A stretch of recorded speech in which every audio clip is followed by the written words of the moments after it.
were born as ordinary people.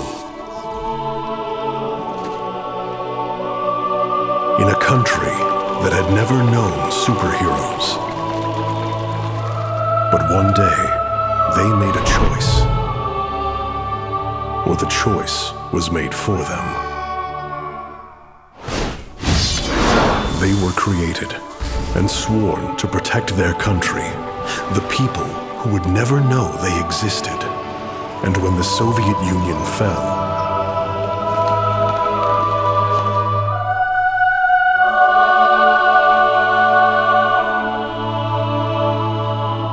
they remained behind, in hiding.